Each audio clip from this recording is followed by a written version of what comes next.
It's honestly so much cuter when baby Trump says it. The greatest military the world has ever seen, our military, not France, launched the most beautiful, perfect strike. We're talking boom, boom, like a 4th of July, but smarter. Targeted Iran's nuclear thingies, Fordow, Natanz, Isfahan, places nobody ever heard of until I made them famous. And those thingies go boom. And now there's going to be more booms, as there's some very interesting military movement in the making of this particular video that I wanted to talk about. All of this as the U.S. State Department just issued, hey, we are now going to resend the citizenship of individuals based on their viewpoint. Whoa, what's really going on here? As, of course, Bibi has another trip. There's going to be another major arms deal to Israel as the Iranians are answering back with the hacking of information. What in the world's going on here? Well, we are going to be doing our best to try to make sense of it. And if you appreciate our independent media efforts here that aren't blinded through special interest and lobbyists and audience hijacking capture events, if you appreciate our kind of authenticity into all of this, subscribe. Click the notification button. We always appreciate you being a loyal member of our audience. As Mike Adams, the health ranger, just said, Israel is rearming for the second wave of attacks against Iran. Mark my words. And this is something that, of course, we said as soon as we had the ceasefire, we'd be like, it's not over. I told everyone, in a span of 2 years, the Ayatollah is gone. Could be shorter than 2 years, but I don't see it going longer than 2 years personally with the way that things are kind of unfolding here. And this latest type of troop movement, this latest type of military hardware, of munitions moving into the Middle East shouldn't surprise everyone, especially when we had the comments from the Israeli foreign minister saying that they're going to attack Iran whenever they want, regardless of a ceasefire or not, which is directly kind of disrespectful towards Donald Trump, the man who, of course, created the ceasefire and has been patting himself on the back for creating it. You would think the Israelis would have a little bit more respect for him, as, of course, the United States still has 50,000 troops stationed in the Middle East. As Michael Tracy says, what are they doing there? Are they waiting to be targeted? Are they just sitting ducks there? We don't know what in the world is going on there, but the big military presence that has been building up for weeks and months now is sustained and is being continued and is being supported through direct U.S. military assistance that also now will be directly supporting Israel, as the Trump administration just notified Congress of plans to provide $510 million in guidance systems to Israel for its 2,000-pound bombs and 500-pound bombs, according to Al Monitor. Now, this, of course, has been confirmed here, as the military weapons package also includes 3.845 JDAM guidance kits for 2,000-pound BLU-109 bombs and 3,280 JDAM kits for the MK-82 500-pound bombs, as truly this is a big chunk of machinery, as it is already estimated that the United States spent to around $1 to $2 billion when it came to this latest 12-day war, which, of course, the United States was actively involved in. As just as of today, we also found out that Bibi Netanyahu will be visiting the White House next Monday, as Glenn Greenwald says, third time in 6 months. Another person responded, Netanyahu's Amazon wish list isn't going to buy itself here, as this presence here will be significant here, as I think so far he is the most traveled to foreign leader into the White House during Trump's first kind of administration, more than anyone else, as the impact of the Israeli government and Benjamin Netanyahu on Donald Trump has been extremely significant, as this administration has been taking ICE agents off of very difficult cases and sending them to investigate college students to see if they criticized Israel. Not the United States, not America, not the Constitution, not Christianity or our founding Christian values, but a foreign country. As now, it looks like Donald Trump and the DOJ and Pam Bondi are going to be stepping it up a notch as they just announced that they will be suing civil denaturalization for, quote, serious offenses of people who have previously committed a crime. Now, they mentioned some of the crimes as war crimes, as terrorism, and of course, yeah, okay, I could understand if someone became a naturalized citizen and they create terrorism. Obviously, yeah, get rid of their citizen status. Yeah, okay, I understand. If they take someone's life, if they try to hurt somebody in a very serious matter. But the DOJ memo also cites that this is about, quote, ending anti-Semitism as the reason to prioritize denaturalization. Now, what does that mean? How is that going to be implemented? Are people who are going to be critical of Israel, who are previously naturalized, are they going to be targeted? Are they going to be individually impacted here? As of course, we still don't know exactly what the result of this will be. And I think those questions are worth asking here. As of course, listen, if someone takes the life of somebody else, yeah, absolutely. To lose their citizenship, especially if they're naturalized. But if someone expresses an opinion, are you going to take away their ability to live here when they did everything properly through the paperwork, through the books, and of course lived here throughout their almost entire lives? Well, with the way that things are going, that looks like, sadly, that's the situation there. Before talking about that and how the Iranians are responding, as of course we had the third highest ranking Iranian cleric come out and issue a fatwa against Netanyahu and Donald Trump. Before talking about that and their response and how this is going and how this is all going to be unfolding, we wanted to tell you about wearechange.shop, one of the best shops. It's an American business. It's an American institution that, of course, I created, that I put my reputation behind as, of course, one of the supplements that we have is magnesium glycinate. I was, again, once on the Instagrams, and we had someone post, magnesium, your secret summer survival secret. Combat fatigue, boost hydration, and keep your body performing at its best naturally. As a lot of people are saying, hey, you got trouble sleeping, you have trouble pooping, you have headaches, you have low mode, you have brain fog, you have some issues with your heart, you have muscle twitches, sore muscles, low energy, PMS problems, depressed. What's the solution? Well, according to these guys here, it's magnesium. As magnesium is available in multiple forms. We have two forms available to you. We have magnesium glycinate, and then, of course, we have the magnesium mist, topical magnesium spray available to you. My feet were sore last night, and I'm like, I'm going to put some magnesium on there, and my hooves are a lot better than they were before. I gave this to my barber. My barber also had an issue with carpal tunnel. I'm like, hey, man, check this out. I don't know if it actually worked for him or if it didn't work for him. I'm going to ask him. I just gave it to him because he was complaining about his arm freaking out. And I'm like, hey, man, let me take care of you. I got a great barber here, obviously. Look at that. Yeah, he does a great job here. So he takes care of me. I take care of him. That's how it's supposed to be. And that's the kind of ethos that I have behind wearechange.shop here. As, of course, I provide a service here that I am proud of, that for me represents the ability to be able to help people. And that's what I wanted to do. And that's the main mission behind wearechange.shop. Go check it out. The link is down in the description below. Scroll down here. Bada boom, bada boom. Get yourself some magnesium. And you're able to, of course, do your own research, talk to any kind of medical professional before putting anything into your body, and make sure that what you do is correct for you on a one-on-one individual basis. Now, how will the DOJ use this new kind of provision? It's going to be interesting to see. We, of course, will be keeping track of it. But, we're reaching a point here, and this is kind of sad here, where if you kind of criticize, hey, my money shouldn't be spent on foreign wars, automatically there's a bunch of people saying, oh, you hate all these Jewish people. And I'm like, that's not what I said here.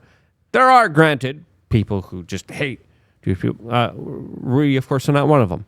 And that's pretty clear here. But having concerns for your own country, I'm sorry, but that is not anti-Semitic. That is patriotic. And there's a lot of patriotic individuals that are saying, hey, there's so many different things we have to take care at home here. There's so many different problems that we have here, that doing this kind of adventure, that doing this type of extra step for somebody else is not something that, of course, benefits us or our country.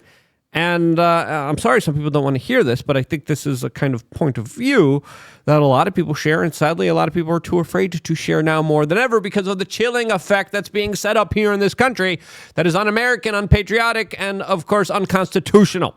And we have seen a lot of places like Florida even just issue new laws saying, hey, you can't vote with your dollar. You can't boycott specific countries and interests.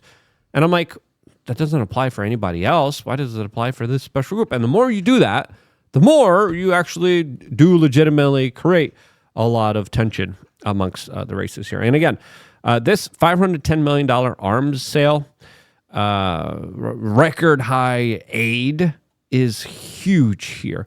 The United States military, as Mario Nafal says here, aid to Israel hit a record $17.9 billion in 2023 alone, and the highest since 1959. Despite a $3.8 annual billion-dollar aid cap set in 2016, support has surged on the ongoing Gaza conflict, which there are estimates of us providing at least 75% of the military action for, with our, of course, money, our tax dollars here. All of this as Israelis enjoy a lot of socialism, enjoy a lot of healthcare. Here we have GoFundMe's. As we have immigrants here that get free healthcare. American citizens literally are left to beg on platforms for donations in order to pay for their medical procedures, which is absolutely wild. And again, it's not just Israel that we do this. We do this to Ukraine. We do this. We have been doing this to Ukraine. We're not longer doing it. We might do it again. I don't know. Trump's like, I might give them Patriot missiles. I might not. I don't know. We'll see. As they're negotiating with the Russians, there's some banks that were just unsanctioned by the United States that were Russian. We'll see how this plays out. But listen, let's just be real with ourselves here. This is a lot of money, and what are we kind of getting for it? I mean, let's be honest with ourselves. We don't want no more foreign wars. We have been involved with foreign wars. We have been doing this kind of foreign policy endeavor for so freaking long, and right now we are very much involved in this conflict, and this conflict is going to kick off at any moment, at any time. They're just rearming. As soon as they're done rearming, as soon as they have all of the equipment, because again, there was reports that the Israelis were running out of the missile defensive systems. The United States is going to send a whole bunch of them now, as it's already estimated that we ran through 20% of our THAAD missile defense systems. That was quick. That was in a span of 12 days. And we have, and this is with the Israeli military shutting down coverage of the Iranian missiles that were already making it through. Now, it's already estimated that the United States was shooting down about 90% of the missiles that the Iranians shot. But let's be real with ourselves here. There was video footage of a lot of missiles hitting Israel. There was also Indian fishermen that were filming a lot of missiles going into Israel. And again, the exact extent of it, the damage, the destruction that the Iranians were causing the Israelis, still unknown. The damage that the United States was able to do to the Iranians, still kind of unknown as well. There's a lot of unknowns here, but it's pretty clear here that both sides are rearming up. You have the Iranians running to the Chinese. The Chinese are buying up all of their oil, and they're like, give us all the weapons you got. They're pissed at the Russians because the Russians see this as an opportunity for them to take more of Ukraine. And this is why the Russians haven't backed the Iranians here. Now, there was a bunch of Chinese planes landing in Tehran with what a lot of people speculate to be projectile fuel, rocket fuel, that the Iranians needed to blast off their rockets towards Israel here. Now, Syria was also involved here, as of course the Syrian airspace was allowed to be used by the Americans and the Israelis to shoot down the Iranian missiles that were flying their way here. And a lot of people were saying, what's Syria doing here? Well, it looks like there was a deal made, as the Trump administration just decided to lift sanctions against Syria, as they played a pretty significant role supporting the United States and Israel from being able to use their land and their airspace to specifically shoot down the threats that were being shot against them. Now, it also looks like Syria will be recognizing a significant portion of the Golan Heights region as Israeli, which would allow Israel to have more land in the contested territory that previously Bashar al-Assad didn't want the Israelis to have. The Israeli government collapsed here. Sorry, the Syrian government collapsed here. And now we have a scenario and situation where a major Iranian proxy no longer is in the region, as the Iranians were working with the Syrian government in order to fight off Al-Qaeda, al-Nusra, and ISIS in the region. Not nice guys, as some people say. I'm not very nice guys. As now we have allegedly Iranian-linked hackers that have threatened to release more emails stolen from people close to U.S. President Donald Trump. In chats with Reuters, the hackers are using the alias Robert, claiming to possess around 100 gigabytes of emails from figures including White House Chief of Staff Susie Willis, Trump lawyer Lindsey Halligan, advisor Roger Stone, and Stormy Daniels. While hinting at possibly selling the data, I don't think, listen, the Iranians are getting a lot of money from China. I don't, to say, it's Iran. Hey, give me some money. Come on. If this, I don't know.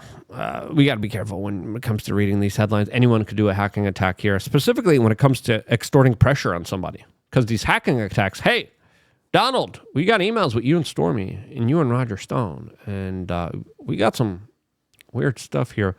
Listen, we don't want these emails to come out, but if you just give us some of these missile systems, is that potentially, hypothetically, what could be happening here?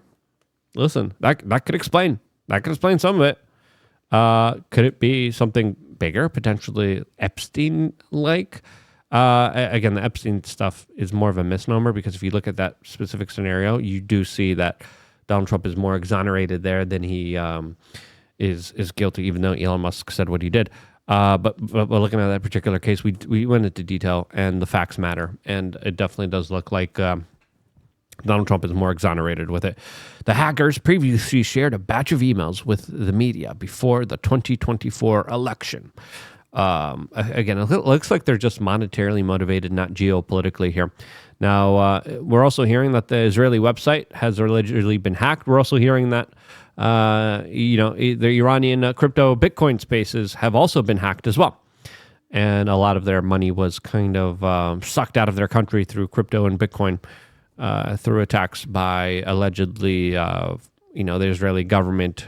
Who knows what in the world's going on here, specifically when it comes to the cyber tech war that's going on here. Now, the Iranians now are saying that there was about 1,228 Israelis that have lost their lives here, and that there was about $30 billion of damages and compensation here.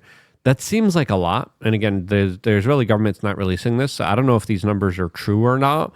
But if they are, that would be huge here. I mean, there was some significant bombing, but was it that significant to the point where 1,228? I mean, Israel is very small. I feel like if they lost 1,228 people, it would be bigger news than it is.